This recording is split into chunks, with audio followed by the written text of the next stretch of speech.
What is up, everyone? Welcome to the FAA podcast. Short show today, but we do have wildcard action to talk about. So let's get to it. Actually, we're going to talk about first, though, the second college football playoff semifinal at the Goodyear Cotton Bowl Classic on Friday night there. Number 8 Ohio State moving to the national championship against Notre Dame, 28-14 over number 5 Texas. Goodness, this was a gross game from the start pretty much, but really the Jack Sawyer 83-yard fumble return for a touchdown sealed it. Essentially, it was a one-score game. Texas driving inside the Ohio State 20, and Ewers strip sacked there. But a good game nonetheless. I thought it was good defense, a lot more defense than I thought we got in the Penn State Notre Dame game, really. But low scoring affair, kind of. Ohio State, though, on a run. This is reminiscent of their run in 2014 when they made the playoff without the Big Ten championship and still made a run to the Natty and won it. Will Howard was excellent, 72.7%, 289 touchdown, a pick. Quinn Ewers, he was up and down, but he made some throws that kept Texas in the game, 59%, 283, 2 touchdowns, a pick, and a fumble. For the second straight game, though, Texas unable to really establish the ground game. Quintravian Wisner, he led the game in rushing, 17 carries, 46 yards, just 2.7 yards per carry.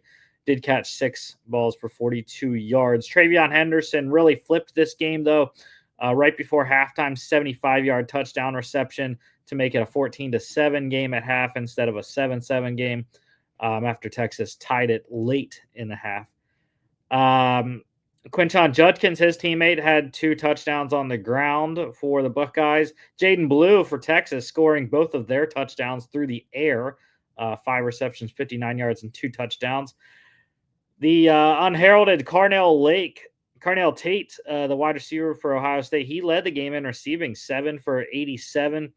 And defensively, it's the guy I mentioned already, Jack Sawyer. I mean, the Buckeyes defense was dominant all night. Sonny Styles, JT Tuimoloau.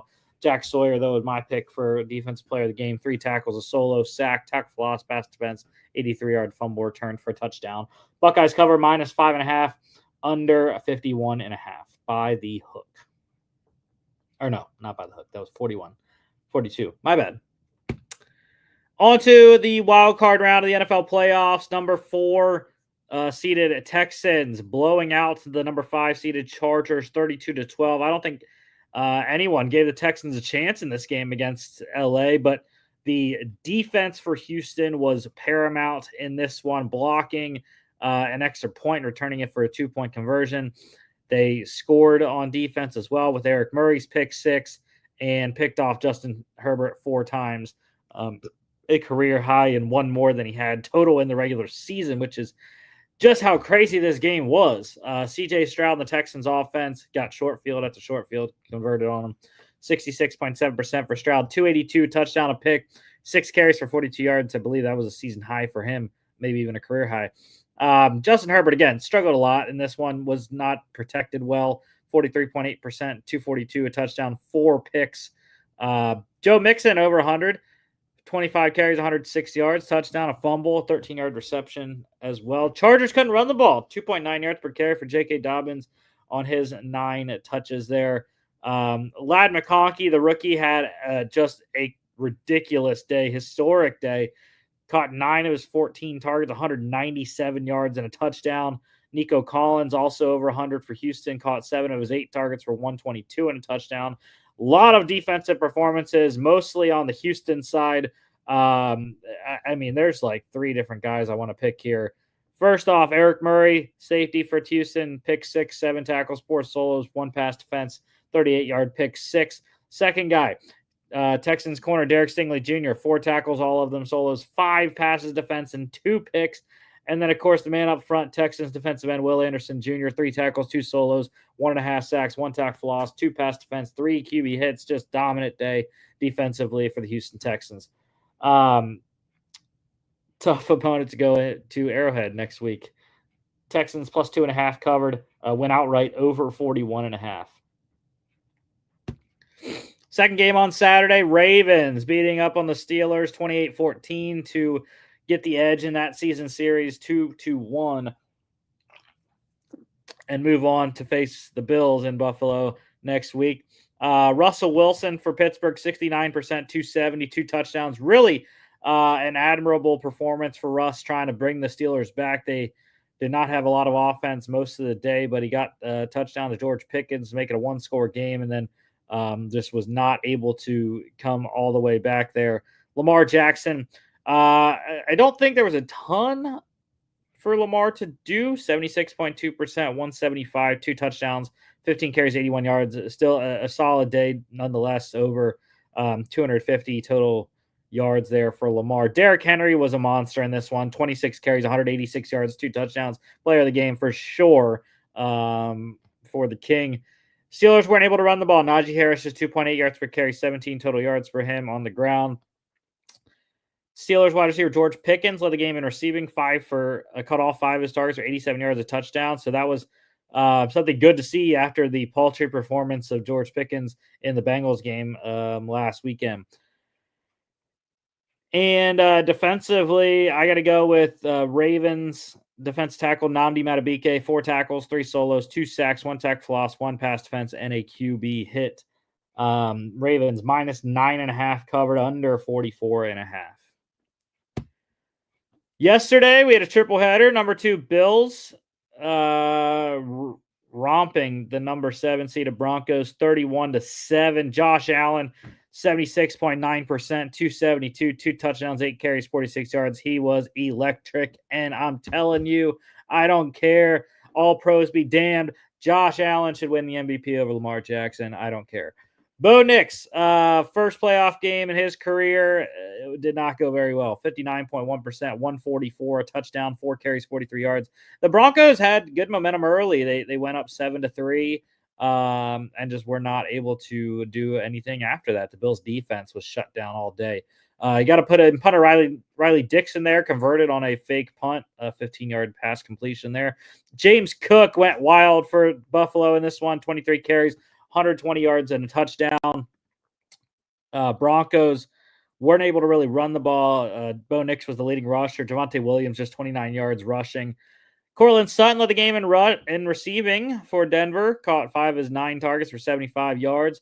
And defensively, I got to go with Broncos defensive end Zach Allen. Great effort in a loss. 5 tackles, 4 solos, sack, 2 tackles lost, 2 QB hits.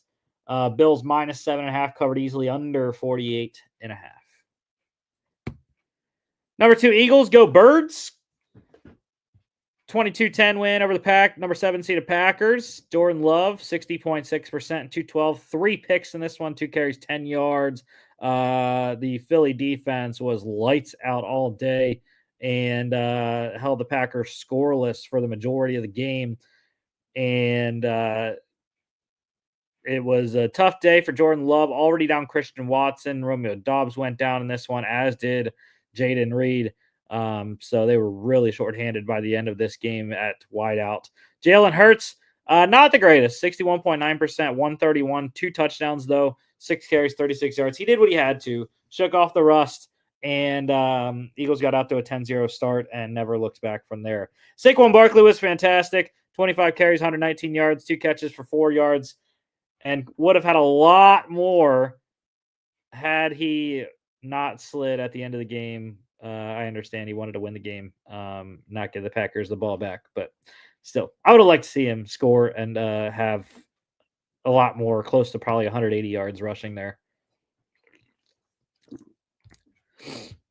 Devontae Smith led the game in receiving, caught all 4 of his targets, 55 yards. Dallas Goedert had one of the most monstrous touchdowns you'll see. 3 stiff arms on Carrington Valentine. That man is a family, Dallas. Sorry. But yeah, great play for Dallas Goedert getting into the end zone. And defensively, I'm going with the guy that I talked to, our guy Danny Potter, about over text. I was like, I was very impressed by Nolan Smith.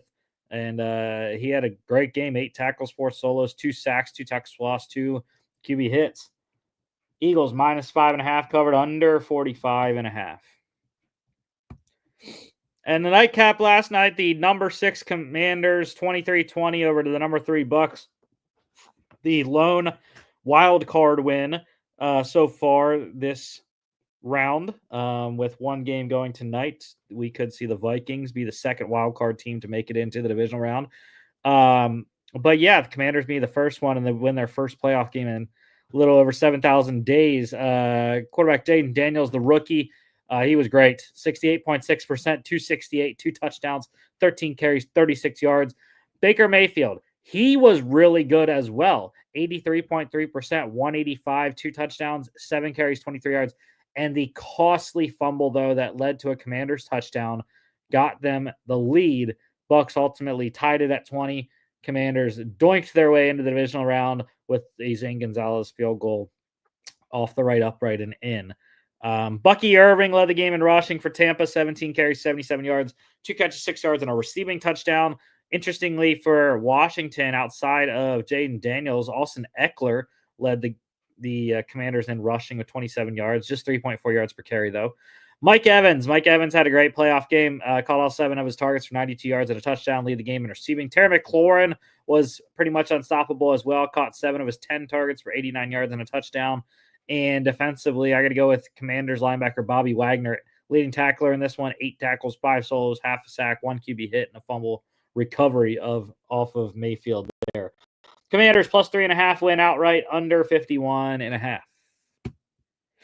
Breaking news today, the Dallas Cowboys parting ways with head coach Mike McCarthy. 49-35 in 5 seasons in Dallas, just 1-3 in the playoffs. However, after being 10-8 in his playoff career with the Packers previously, 2-time NFC champ in his 2nd and 4th seasons there, and just injuries mounted up this year, leading to a non-playoff season. Bookends non-playoff seasons for his 5 years in Dallas. Saints and Bears apparently interested in McCarthy, bringing him in there for their head coach openings. So Mike McCarthy out as Cowboys head coach. On to college football news. A scary situation in Louisiana right now. LSU wide receiver Kyron Lacey is wanted by the Louisiana State Police for causing a crash that killed a 78-year-old man on December 17th and fleeing the scene without rendering aid or calling the authorities. It's just a wild situation. Like I said, it's unimaginable that a kid would do that. I'm not sure exactly how old Kyron Lacey is, 20, 21 years old probably, and looking at probably some hefty charges there. So hopefully they can figure that out in Louisiana between the state police and Lacey. Coaching carousel, one note, Fresno State hiring former Iowa offensive coordinator Brian Ferentz as an offensive assistant. So getting a new gig there for Coach Ferentz. Transfer portal, UNLV wide receiver Jacob DeJesus has committed to Cal, the number 2 wide receiver for UNLV this season. Pretty solid player. Rice quarterback EJ Warner has committed to Fresno State, so he'll be working there with Coach Ferentz. Michigan quarterback Alex Orji has committed to UNLV. Kansas State quarterback Taquan Roberson has committed to Buffalo, has had stops at Penn State and UConn as well.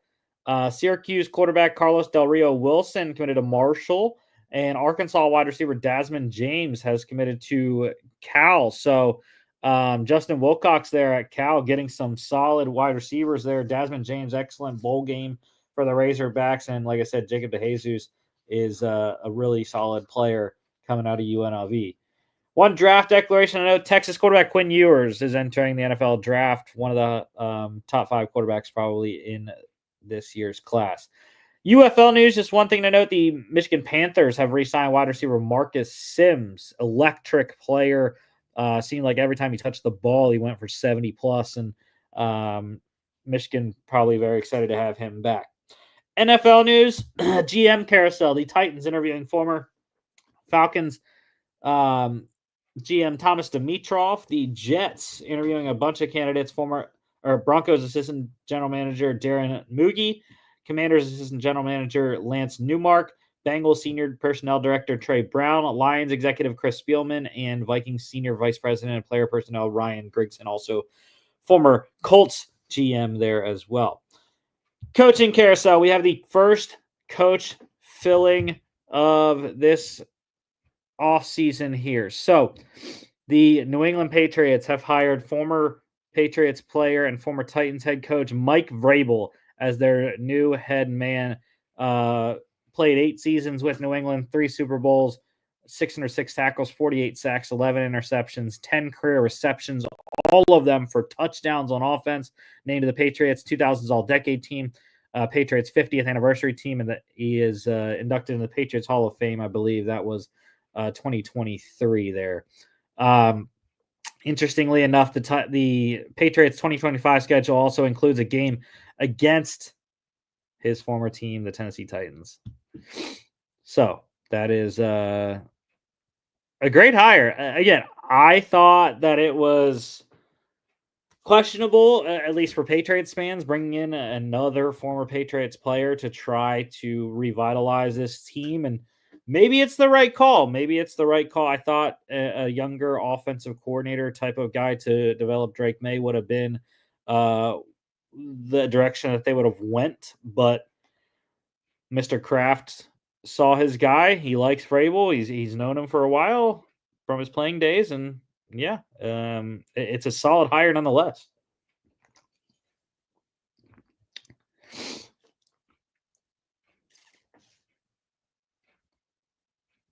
The Falcons, they are looking for a new defensive coordinator. They have fired defense coordinator Jimmy Lake. Falcons, middle of the pack to bottom in most major categories defensively this year. The Raiders head coach position, they are interviewing Lions offensive coordinator Ben Johnson and Broncos defensive coordinator Vance Joseph. The Bears, they are interviewing former Commanders head coach Ron Rivera.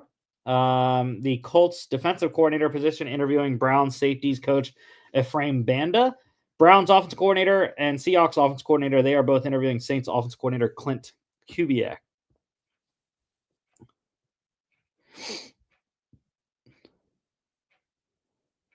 And one injury to note. Terrible news.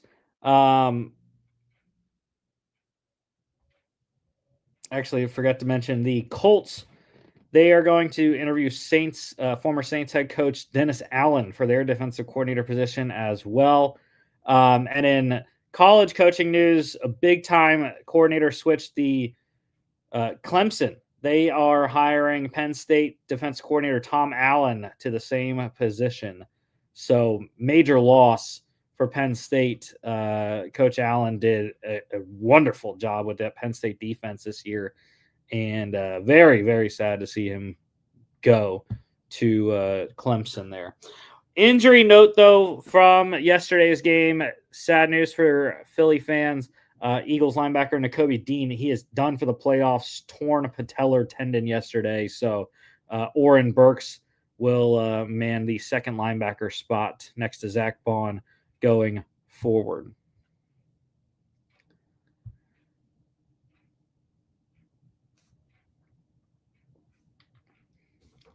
All right, pick standings. Yeah, so last week we only had one game, the college football playoff semifinal, and Logan, for the second straight week, lone wolfing Notre Dame against my team, and got it right. So, congrats, Logan. Logan has the only 2 lone wolf wins on the Monday show, 2-4 on lone wolves, and we have just one more game to pick on the Monday show. It's not until next week, though, January 20th, the college football playoff national championship game, because we did pick the Vikings-Rams game on Friday's show, so we are not including that one on this picks. Yeah, I have fallen way down here. I am now down to 60% on the season. No chance of getting back to third place with a win in the CFP title game there. Logan has clinched, though, with a 2-game lead over Jimmy. So congrats, Logan, for winning the Monday pick standings there. Jimmy in second place. And Jimmy, I do not believe he can fall. Oh, no, he can. If Jimmy would lose, he would fall below John to third place because they are both at 67% right now. So, yeah, Jimmy needs a win in the CFP title game to stay in second place for the season. And that's the show for today. Pretty quick. I know there was not a lot going on in terms of the playoff games. We only got a couple games left for the football season. So next week we'll talk divisional round. We'll talk about that. We'll talk about whatever news is going on as well in the coaching world, college football playoff national championship pick as well. Very excited for that next Monday. Don't forget to follow us on all our social media at FAA Podcast on Instagram and X. FA_bets on X as well. FAPodcast.com is our website. Check us out here on YouTube, Facebook, X, and Instagram as well as Spotify, Apple Podcasts, iHeartRadio. We will see y'all back on Friday.